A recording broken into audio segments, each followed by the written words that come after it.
soki papa za papa na nga eke nga na lala papa modir nga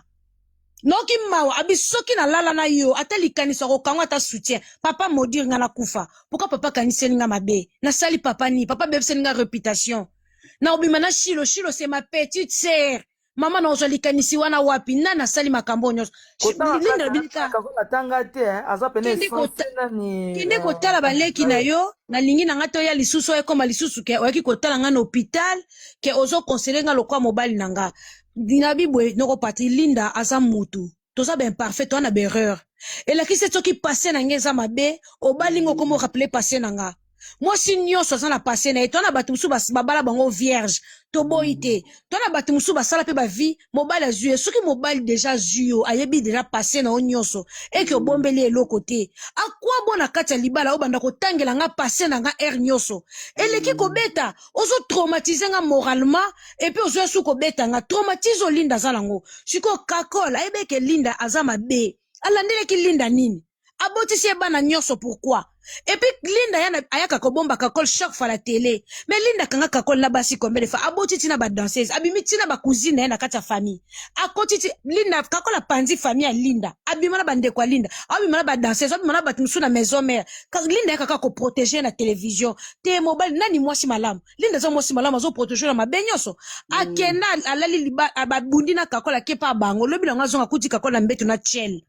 li conjugal na yo mobali alali na tiel mais tout ça là na télévision ayaka kaka bomba mobali est-ce que linda pe bando rappeler kakol mabe kakol asala abombele yaka sana mwana ayeko découvrir mwana po combien na zemi ya mwana ne asuka na yeko découvrir meshak ayebi bana kakol nyonso te mudansezo oba basala AVC ayela linda kobokela mwana linda na kati ndako libala o tala mwana na bota na kakol babunda libanda lopango linda kema boko ota bonde ba obunda si abonji ko senga mbongo mwande kakol beta akate musisa mutu asala AVC koma paralyser mupandi moko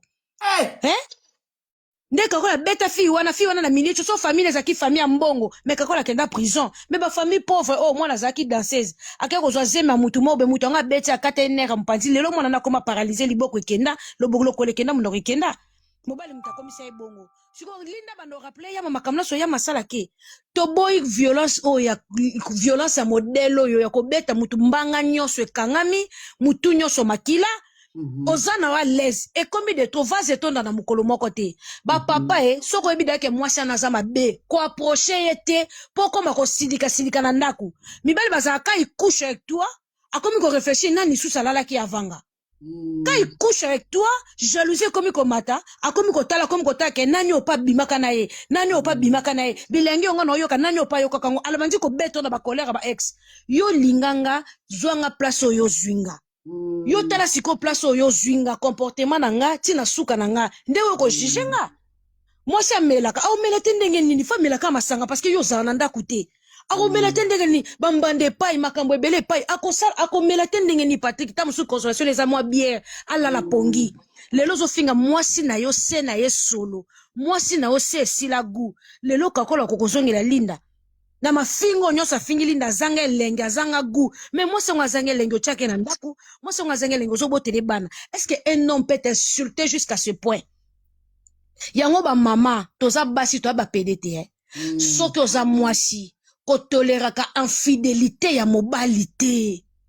tongo yoke na mbala liboso kaza ezana ki chéri tomboka makasi la kisi pena ke toko ko kabona na erreur mukie soko komi ko accepter fidélité mobali ko bomba kama be mobali ko zipa kama be mobali ozo bokola nyoka mukolo mususu ko soyo vene bomiyo botika ko mela mibali mbondo botika ko cacher mabe bande ko na biso abasi ezate soki ndeko moko azana problème toka ko boycotter ndeko na mwasi ata kutongo tosala baraki soka mobali moko yela babela ndeko na biso na télévision il faut to banda ko boycotter ka bango parce que bakoma ko profiter ba biki batu musu ba ko kotela biso tozala tato fingi bango batu musu ba ko kotela biso soki oza mwasi mobali moko ye ko dénigrer ndeko na bina mwasi peu importe la situation il faut to zaka na solidarité féminine to koteli na biso na biso to